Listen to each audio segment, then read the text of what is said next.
back to my channel. So I've got a ton of family to be with this week, so I decided to just go ahead and get a pretty simple update video up for you guys. Plus, we've had a lot of things happen in a lot of cases, and I know a lot of you guys have been asking me all over the place to please do an update video. I usually try to wait for a couple of different updates in a few different cases, so it's actually a video you can sit down and it's very informative, so that's why I kind of wait. I also don't like to kind of jump the gun. I like to wait until there's actual information out, and that can take months sometimes, and right now I feel like we're at a really good point with a lot of these different cases that it's just time for one of these videos. So the first one I really want to talk about is Kelsey Showing, and not a whole lot's actually happening in this case. It's just something that I feel is kind of important for you guys to know. I will have all the dedicated videos for the specific person linked when I start talking about the video. I can't really dive into like a deep synopsis of everything. But basically, Kelsey Schelling was the young woman. She was pregnant and had just found out she was pregnant, and her boyfriend, Dante Lucas, ended up being charged with her murder after I covered the case. And we all kind of suspected that was going to happen. His trial was actually supposed to start at the end of the summer, and they honestly only expected it to last 3 weeks, which I find interesting. I'm guessing it's because of lack of evidence. They do not have a body. I assume that could actually take it longer for the sides to kind of fight it out about, you know, what they believe actually happened and to prove his innocence or to prove that he's not innocent. But apparently the trial hasn't even started yet. Defense motions have been filed. Now, I'm not exactly 100% sure what that means in this case. I do know that Kelsey's mother has gone on Facebook after being very quiet for a while and said that they're just going through a lot right now. This is a high anxiety time for them. There's a lot of emotions running, a lot of tension. It seems to me that Dante is really fighting against this, which is kind of obviously expected for the defense side of things, but I don't honestly know. I don't know what's happening. I know it is worrying a lot of people, and his mom is being kept in the dark about a lot of it. And she's come out and said she knows multiple people are out there and they know what happened to Kelsey. They know exactly what happened, and they're choosing not to come forward. And at the point the case is at now, where it's about to go to trial, hopefully soon, those people coming forward, I mean, it's really what they're hanging on right now, because without a body, it's very difficult to charge someone with murder and actually convict them of murder. So this is like one last push attempt for you guys to really go and spread Kelsey's story, her information, maybe talk about the case on Facebook, just get awareness spread out there so maybe the right person is kind of pushed into coming forward and finally saying something, because right now it is so important for anyone with information to come forward before this trial kind of starts and ends and maybe doesn't go the way a lot of people are hoping it goes. Now, the next update isn't necessarily an update. It's just something that I found is so baffling, but it's also given me a lot of hope, and I feel like you guys also need to hear this as well. And it's an update on kind of Lars Mittank. Now, nothing of Lars has been found. He was on vacation with a bunch of his friends. He fled out of the airport. But when I was looking for updates on him, I stumbled across something so wild to me. So apparently a man in Brazil was found, and he really resembled Lars Mittank. So they brought him in, they tried to question him and figure out if maybe this was Lars, and apparently his blood type and his eye color didn't end up matching, so he was ruled out as Lars, but they ended up finding out that he was actually a missing person from Canada that had been missing since 2012. So while looking for missing person Lars, they ended up stumbling across someone who'd been missing since 2012, was in Canada, ended up in Brazil. So if that doesn't tell you people can get anywhere and hide for extended periods of time, I don't know what does. And I feel like there's not enough examples of that being possible. So a lot of people rule out the possibility that someone really could be out there, but you just heard what I heard. It's absolutely crazy. Now, the next update is on Elizabeth Salgado. She was the young woman who was from Mexico, and she came to Utah, pretty sure it was Provo, to really start a new life. She was going to a new school, and just, I think, months after getting there, she vanished. And this is a case that you guys are always on top of. And you guys ask me all the time if there are any new updates. I've already updated once that they did, in fact, find her remains. But a lot of you keep asking about cause of death. Now, a lot of the times, just so you guys know kind of from here on out, when a body is found, when remains are found, they often, if foul play is suspected, don't release the cause of death until they potentially bring someone in that could be responsible, or if they feel it would be beneficial for the public to know to help bring someone in. So since there are positive foul plays involved in the situation, they have not released the cause of death, and they also still haven't released the exact location that her remains were found. They're really trying to keep the integrity of the case because they have absolutely no leads, you guys. There's nothing coming in about her murder. I mean, they are lucky they found the remains because someone just so happened to stumble across them in the craziest way. So right now they're really working with nothing, and they need to at least keep those two things to themselves to have any sort of chance that they could pin someone eventually. Now, her family has hired a lawyer to help with the investigation in hopes that they can resolve this quickly and prevent another family from going through what they have, but now it's just kind of a game of sitting and waiting. Now, my next update is on Corrie Mckeague, and honestly, this case has been very frustrating for me. I almost put this right up there with Madeleine McCann, which I was going to do an update on, and then I didn't even want to fight that battle today.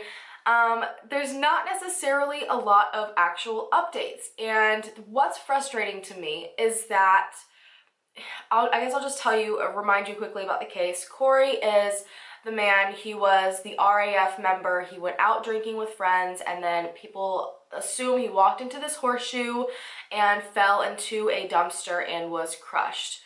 Now, I am tagged at least once a week, if not more times a week, and a new article that's been put out that claims very, very specific things that are false.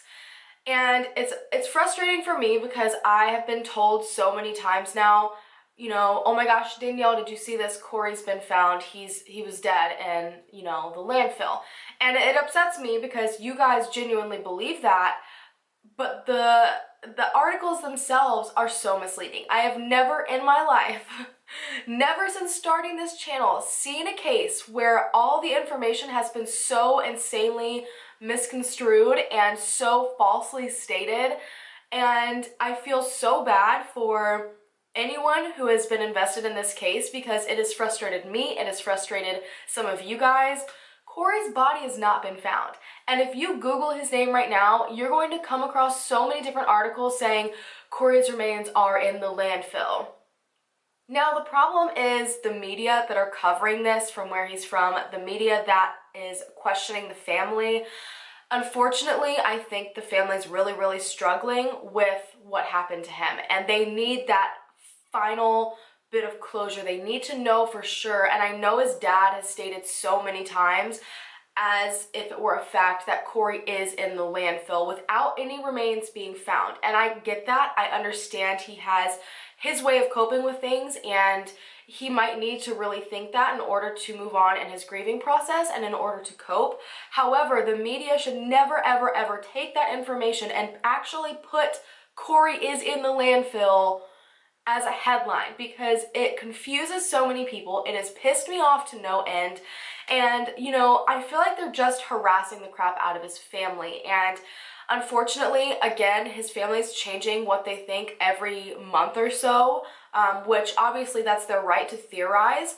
But again, you know, it's changing from, you know, so many different theories, but they're all stated as fact. And honestly, so far, nothing has been proven at all. He has not been found in the landfill. No body has been found. Nobody has come forward. So if you see any article stating something as a fact in the Corrie Mckeague case saying he's in the landfill, unless you go and actually find it in current news, like on at least multiple different articles, and make sure you actually read the article, it's probably not true. It's just the way that for some reason they have chosen to cover this case, which I think is incredibly messed up. I'm sure it's honestly probably upsetting to the family when they see that. So I just kind of wanted to mention that because I'm tagged so many times in things, but when you actually read the article, it's just that the family has stated they have decided that he's in there when there's no factual evidence proving that legally.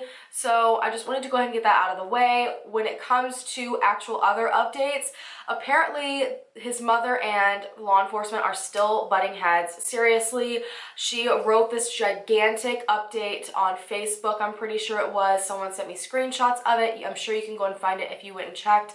And basically, she just kind of aired out law enforcement. She said that they didn't check the cameras in front of the horseshoe properly.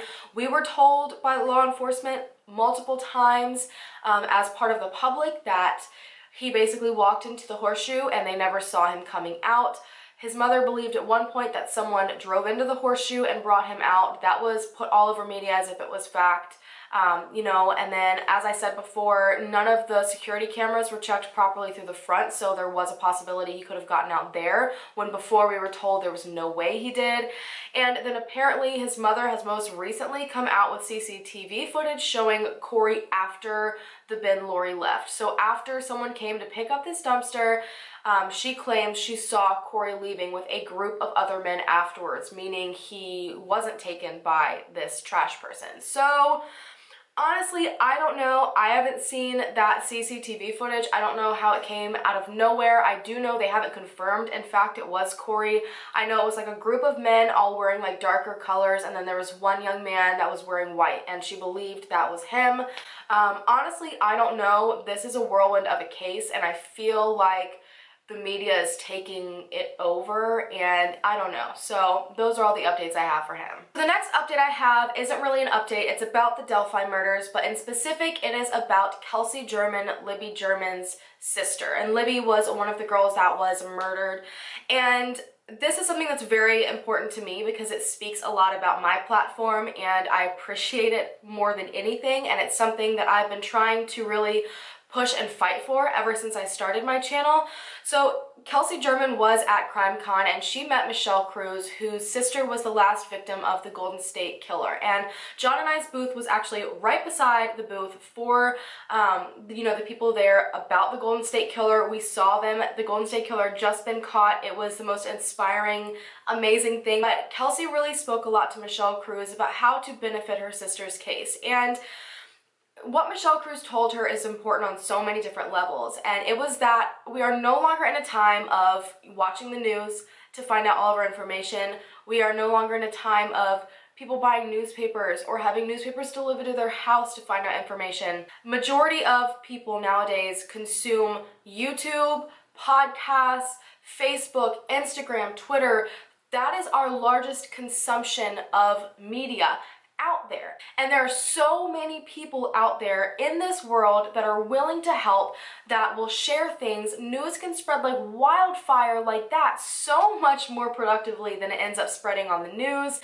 And she really suggested that Kelsey push in those directions to have leads shaken loose and to really get the word spread about her sister. And so she decided to create a Twitter, and she pushes on there. I follow it. She talks almost every single day about what she wants to do, and you know that she misses her sister, and she brings up memories, and it's really a good way to follow along on her journey with losing her sister, plus her journey to find justice for her sister. It's been incredibly inspiring to watch, but it's been amazing to see this part of the journey, and she could honestly use all the support she could possibly get from you guys.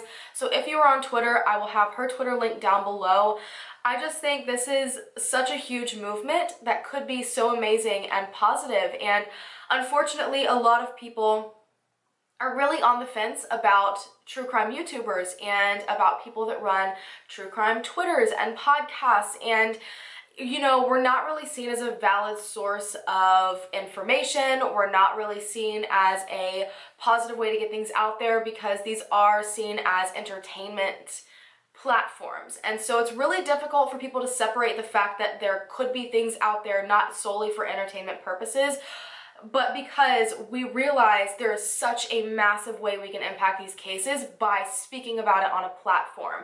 You know, I have 200 and almost 40, I think, or 50,000 subscribers, and granted my videos don't get that much, but every single time I speak on a case, that many people are consuming what happened to that person. They are seeing that person's face, they are hearing the story, they are telling people about it afterwards, they are discussing theories. I know personally, because I've been told by multiple families, that my videos have brought forward leads, and there's no telling how many other leads have been brought forward by other YouTubers from creating videos. We all know how fast some people have been found because things have been shared around on Twitter, because missing persons posters have been shared around on Facebook.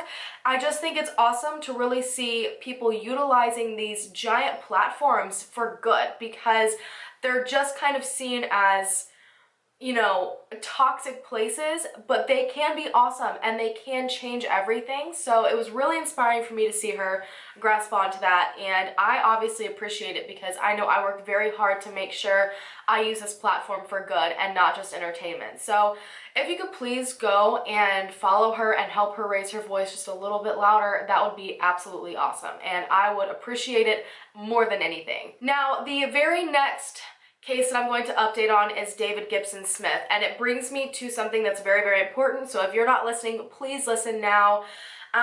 There has been no new information really released when it comes to the David Gibson Smith case at all, but they're still trying to figure out now what exactly happened to David. They have absolutely no idea still what happened, how he managed to be left on a property without a car and then somehow ended up an hour away. I know that they are really zoning in on one of the women that possibly was involved that weekend from what I've seen on the Facebook page, but I have absolutely no details on this. But what is so important to me to say is that they have a GoFundMe running right now to really help on expenses for, you know, legal fees, traveling to, you know, the area that he was found, traveling to talk to different lawyers and, you know, different sheriffs and police departments. They are having to run around quite a bit because he was found very far away from their original home, his family's, and it's been a lot of back and forth, but they refuse to give up, so they need as many donations as they possibly can to continue traveling back and forth. So on that note, for the rest of the month from now until, I don't even know what day it is, the 21st, I think, of December, every single penny of proceeds from my merchandise will go straight to the GoFundMe account for David Gibson Smith, and I think one other GoFundMe later on in this video. It'll be evenly split down the middle, and I will be giving these to both of these GoFundMes. If you don't want to buy merchandise and you just simply want to donate, again, I will have those links listed down below for you guys to do so. These families need help. They need as much help as they possibly can. Even if you have just a single dollar to give them, it helps so much more than you even know, because when a person goes missing, you know, these families have to stop working as much. They have to, you know, put money towards flyers. They have to put money towards hiring private investigators, towards, you know, any sort of, you know, media presence. They have to go above and beyond, and then it doesn't stop once the person is found if there are no answers. They have to continuously keep pushing and getting money to pay for lawyers, and it's just a never-ending cycle, and it just will drain you completely. After this video, I'm going to go personally donate to both of these myself, and then, as I said, all proceeds will absolutely be given to both of these GoFundMes. I know a lot of people get funny about that. On the 21st or whenever I, you know, close that down and get the money myself, I will put proof out there that I did in fact put the money into the GoFundMes. I'm not trying to scam anyone. I know people get really, really worried about that. It's going to work the exact same way as it did when I raised money for Enrique, Rios, and Elijah Moore, and for Ebby Steppach. So I just wanted to kind of do whatever I could possibly do to help these families. So now another update is on Ashanti Billie. And we know the last update they were considering involuntarily medicating Brown, the man who was found charged with her murder. Now, Ashanti was the girl who went missing off of the military base. She drove in for work early in the morning, drove right back out, and was found in a church in Charlotte, North Carolina, murdered. So they have in fact decided to medicate him so he is competent enough to stand trial. This was a really controversial thing. I'm not exactly sure how people are feeling on it now. Aside from that, we also talked about the Ashanti alert, which is something that I'm so excited about because I've spoken all the time about how there needs to be some sort of alert for people in a limbo. There's obviously people who are covered with a silver alert, and then there's people that are covered for an amber alert, but there's just this people in the middle in a limbo, and we've already talked about this in my Suzanne Lyle video. There's no alert sent out for them, and it was passed through the U.S. House of Representatives, and now it is currently waiting to go through the Senate, and then if it passes through the Senate, it will then go straight to Donald Trump's desk to be signed into law. That is absolutely amazing. That would cover this, you know, very strange limbo of people, young adults, and they're often the most frequent ones to go missing. So I'm not sure why they've never had an alert out for them to begin with, but this will change so many cases, and I applaud her parents for pushing so hard for this. This was a lot for them to go through, and that they're still going through. And also, I will update you guys whenever this trial starts. I'm not sure when it is set to start yet. I have not seen a date, but as always, I will make sure I let you guys know. Now, I swear this is the update you guys have been waiting for so long, and that is on the Mcstay family. I did this video over a year ago. It was the family of 4 that ended up being murdered and buried in the desert. It has been 4 years since Chase Merritt was arrested for the murders in the Mcstay family, and we have spoken so many times on how this trial has been held back again and again and again and again. He has pleaded not guilty, but prosecutors are in fact seeking the death penalty if he is convicted, and thankfully, finally, as of the very end of October, the jury selection started, and I think as of last week, it was in its final week of the process. So at this point, all of the jurors should have been picked. The opening statements are expected to start in January, and then the trial is actually expected to last 6 months. So we can at least probably expect almost a year between the trial and then sentencing until we get an actual answer, but at least things are finally moving.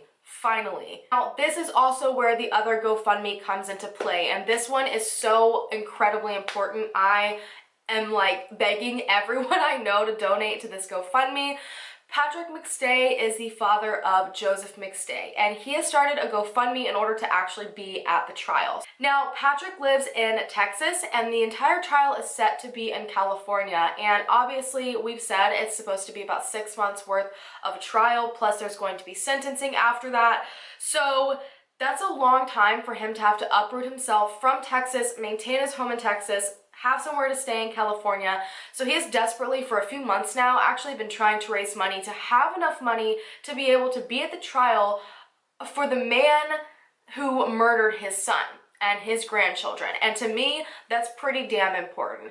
And honestly, I feel like he's not made a lot of progress when it comes to donations, and I'm worried because of how fast it's kind of happening now that he might not have enough money to be there the whole entire time. So again, keep in mind, and I also just realized I'm filming this on the 21st, but it's going up on the 24th, so it's not the 21st to the 21st, it's actually the 24th to the 24th. Way to go, me. But if you would like to help benefit these families, again, all of the money I make from my merchandise, all proceeds go straight to these GoFundMes. So please, please, please help donate to Patrick Mcstay, because this is so heartbreaking to know that he might struggle to even be able to live and come to see justice for his son after waiting 4 years for the trial to even start, and even longer than that to find out who actually did it. So definitely think about donating to that. Another really small update is on Ebby Steppach, and I don't really have much information. This is kind of the same thing as Elizabeth Salgado. They do know the cause of death, however, they are not releasing it to protect the integrity of the case. So I know a lot of people have been asking and wondering what her cause of death was. They simply haven't released it yet. Now for some of the absolutely massive updates that you guys have been asking about for like the past 2 or 3 weeks now. The first one I'm going to get into is Enrique Rios and Elijah Moore. Now, these were the 2 young men that went missing, I think 2 weeks apart from each other in Yolo County, California, and it was believed that it had something to do with their school work program. Now, a couple of months ago, like back in the summer, David Frost, his brother Jonathan Frost, a friend named Jesus Campos, all of them were charged in the case. Now, there is someone named Shandale, I'm not sure how to pronounce his name, Shandale Shannon, who was thought to also possibly be involved. I haven't seen a lot on this particular person since, but the story has actually changed quite a few times now in the past couple of months. But basically, the Frost brothers, as well as Campos and Shannon, apparently all together were in a plot to kill Enrique Rios and Elijah Moore. So the story is that Elijah robbed David of, I think, 3 ounces of marijuana from a parking lot, and it really pissed David Frost off. And he decided he was going to try to find Elijah, but after he wasn't successful, he ended up contacting Enrique Rios. And We know that Enrique Rios went out the night he went missing, in the middle of the night, and he said to his mom that he was just, you know, with friends. When he texted her the next day, at this point we know none of the text messages sent from the boys were actually from them. Basically, they lured Enrique out of his house, promising a party. So they ended up driving him down to the Knights Landing area, and when he wouldn't give up any information at all, they shot him, I think, in the torso and in the head and killed him and then disposed of his body. Now, 2 weeks after that, they finally got a hold of Elijah outside of the place where he was cashing his check, and they pretty much did the exact same thing. They drove him to around, I think, Knights Landing near a wooded location, and he was then bludgeoned to death with tree branches, and he was shot in the head. Now, the story's changed a lot about who was involved in what exactly and what pretty much happened, but it's been thought since the beginning that David Frost was the leader in this.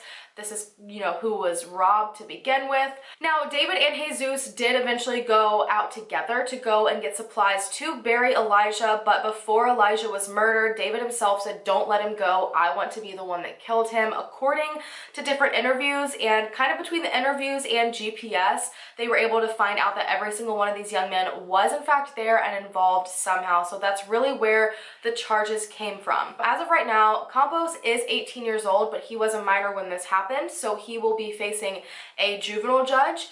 Jonathan Frost is now 21. This is the younger brother of David Frost, and he has pled no contest to second-degree murder charges. Shondell Shannon is 21, was not a minor when this all happened, but apparently his mental competency is in question, and they haven't been able to figure out if he could even be competent enough to stand trial. But he will be prosecuted alone if he is found competent enough. And David was actually the very first one to be brought forward, and we actually just found out last week, which is why I waited for this case update. He was in fact found guilty of abduction and murder of both young men. Now, there's a lot more into this that you can kind of read up into on your own. I'm pretty sure Enrique Rios, they didn't consider premeditation. He's definitely still charged with murder of Enrique Rios, but Elijah Moore, he planned to kill him. That's why he found him. You know, he knew what he was doing. He specifically stated to his friends, "I want to be the one that kills him." So that's that. He has officially been convicted of it, but now we are just waiting on the sentencing hearing, which is set for, I think, December 13th. And I think I'll probably just update around that time in one of my regular videos for you guys, instead of waiting for an entire other update video to let you know, because personally, this is a case I've been very invested in. You guys already know that. I've been, you know, waiting for someone to finally be caught for these horrific murders. Enrique Rios' mom is actually struggling with cancer in the middle of all of this now. It's an absolutely heartbreaking story. I've spoken to her personally. She is one of the sweetest human beings, and none of this, it's horrible. I can't talk about it because then I'll start crying, but I just feel so horribly for these families, and I'm so happy at least one of these men is finally about to go away for this crap. Now for the other gigantic update I have, and we all knew this was coming. I just didn't know when. We talked about it a lot in the video. This is an update on Zoe Campos. Now, Zoe was the young woman from Lubbock, and she went out one night. She was supposed to pick her mother up from, I think, a bartending job, and she texted her mother saying she was on her way, and then she just never showed up. Now, on November 7th, so just a few weeks ago, authorities ended up receiving a tip that led them to a home on the 1900 block of 70th Street near Lowry Field. And if you're familiar with this case, Lowry Field was the area where her phone last sent off a ping. And there were a lot of different people thought to have been involved in her disappearance, and they couldn't really nail anything down to anyone. They had searched these locations already so many times, and when I get deeper into this, you're really going to be infuriated. But apparently the first time they went to this home, they did end up finding a bone. Actually, I think it was a few bones, honestly. And it was in fact proven to be animal bones, but they took these remains to a man named Carlos Rodriguez, who was already in jail waiting for prison transport for, I think, harassing another female and sending threatening messages to her. So now I'm sure you're kind of wondering, who on earth is Carlos Rodriguez? Why did they immediately bring these bones to Carlos Rodriguez? The answer is because, if you remember from the video that I did on Zoe, There was a young man that she met that night. She went over to his house to smoke marijuana, and he didn't have marijuana, and it was just this big confusing story. And they went back to this young man's house, and the dog, the cadaver dog, hit multiple times throughout the home, tracked her scent to the backyard, to the alley, and we were all, you know, wondering, who on earth is this guy? There's something not right with this. You don't invite someone over to smoke marijuana and then just not have any marijuana. And, you know, the story just didn't seem right, and we knew that he had been messaging other females all night long, being very, very, aggressive, I guess you could say. He was very sexually driven that night, and we figured something had to have gone wrong, and guess what? We were all right. The unknown man that she was with that night was Carlos Rodriguez. Now, I'm going to warn you, the details that I'm about to get into are a little bit graphic, so if you are not okay with that, maybe skip ahead like a minute, 2 minutes. I don't know how long this is going to take me. Just definitely skip ahead. They continued to question Rodriguez in 2015, 2016. He changed his story multiple different times. We know that he had his home searched. He had moved out of it. The dogs hit so many times. Well, apparently an inmate finally came to police and said that Rodriguez told him they've searched the land already. They're not going to find a body unless they move the concrete. Now, this was kind of enough to really push authorities to search even harder, and they went to the area, found a bone that ended up being an animal bone, but they decided to use that in their favor and approached Rodriguez about this bone that they found, and he was shocked. And immediately once he found out they found bones in this backyard, he asked for a lawyer. They decided to next go through the jail phone call logs after they spoke to Rodriguez and found out that he called someone complaining that the person had snitched on him. He never said he didn't do anything to Zoe. He didn't deny anything. He actually was pretty positive in all of these phone calls that Zoe was in the backyard buried. He even went and found a phone call that he had made to his mother where he told her he would eventually tell her what happened. He just wasn't ready yet. And then finally he decided to come forward and tell authorities what happened.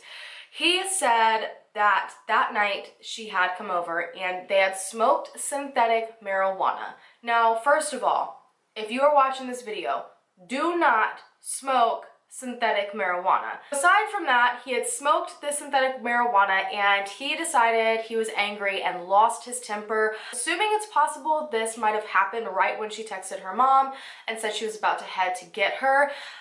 We know from messages that were found that he was sending out that night that he was very sexually driven. I am sure he expected the night to go a very different way and not to just smoke with this young woman and then have her leave. So I'm sure this did upset him, and apparently he hit her because of it and then strangled her and went and dug her a grave in the backyard, and it was a fairly shallow grave. Now, he even mentioned to police about almost being caught by her aunt, and then on top of that, he said that he didn't bury her well enough the first time because his dog was actually digging her body back up. And he decided because of that, he had to rebury her. Now, when he was moving the body, one of her body parts did in fact break off, and I think if I'm remembering correctly, this is he put it in the dumpster, I'm pretty sure is what happened, to get rid of it, or you know, something happened, he needed to just get rid of it real quick.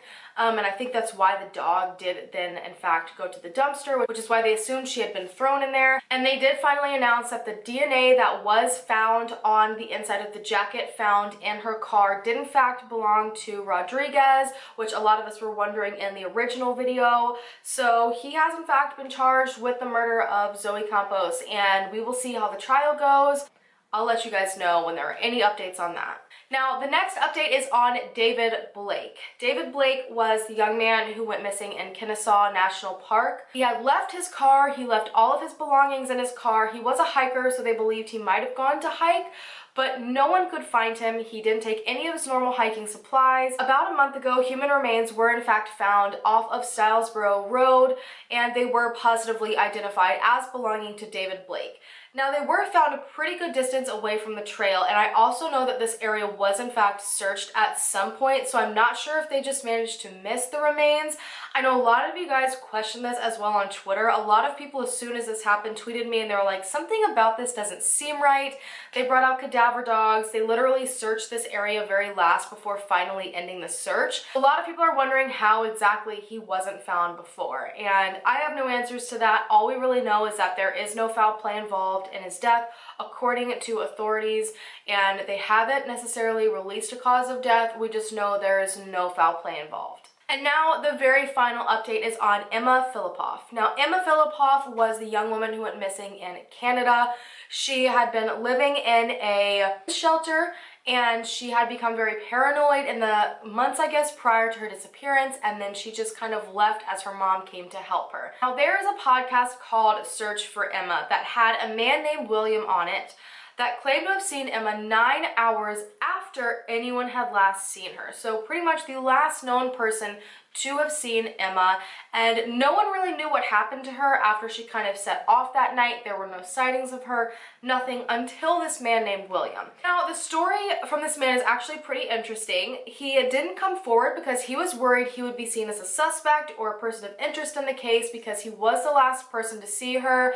But once he had children of his own, he kind of had this heavy blanket of guilt hanging on him for not coming forward before, so that's when he decided to finally come forward. He couldn't keep quiet any longer. This man says he saw Emma walking on Admiral's Road, and it was, I think, pretty early in the morning, meaning she had essentially been walking all night long, and she appeared to be absolutely soaking wet. She was barefoot, she was screaming and crying, and obviously in a lot of distress. So he pulled over, asked her if she was okay, asked her if she needed a ride, and she said that she would like to be taken to a friend's house in Colwood and was dropped off on the corner of Admiral's Road and Craigflower Road. Now, she didn't say who this friend was, she didn't say what was wrong with her, she just said she really needed to be taken to this specific location. And this all made a ton of sense because, as we know, prepaid card was used 5 days after her disappearance in Colwood, and this is kind of the same area that her prepaid card was found in. So this is how she got to this area, because this man essentially took her there. Now, no one knows, again, who this friend is, if this friend even exists. No friend has ever come forward stating that they were in touch with Emma at that point in time, but they have decided to bring dogs in to search as many areas they can in this specific location looking for Emma, and this honestly has given a ton of people hope that she is out there somewhere, because so many people believed she ended up, you know, being a victim of foul play. But if this is in fact true, she was just running away, she was picked up, taken to a friend's house, and might just be out there somewhere and really be struggling with her mental health and have no idea she needs help. She could be very paranoid still, so I'm interested to see where this in fact does lead. So guys, this is it for the updates today. I hope this answers a lot of your questions. I know there's been a lot going on in the cases lately. A lot of you guys have been just begging for an update video, so here you go. Definitely don't forget, if you can, to go and donate to those GoFundMe accounts, and if not, just buy some of my merchandise and I will directly put that money into the GoFundMe accounts. I also want to thank you guys real quick for being so on top of a lot of the cases that I cover, because it's kind of interesting putting these cases out, and every single Saturday it's like a different person, a new case to remember, and I always worry that a lot of people will forget about the cases that I have covered before. But it really warms my heart every single time there is a massive update or even a tiny update in a case, and you guys contact me from left and right to let me know before I've even realized there's something going on in a case, because that means you guys are just as invested in these cases as I am, and it makes me just that much happier with the subscribers that I have. You guys are all amazing. You guys are all here for the right reason, and I appreciate every single one of you for that. And you know, no matter what naysayers say, we will hopefully make a difference. Even if it's the smallest difference, at least we're trying, and I know I'm in this with the best people I could possibly be in this with. So thank you so much to you guys. You are all amazing. Definitely, if you are not a part of the Hallan fam already, hit the subscribe button to become a part of the Hallan fam so we can hopefully bring them home together, and I will see you guys in my next video. Bye.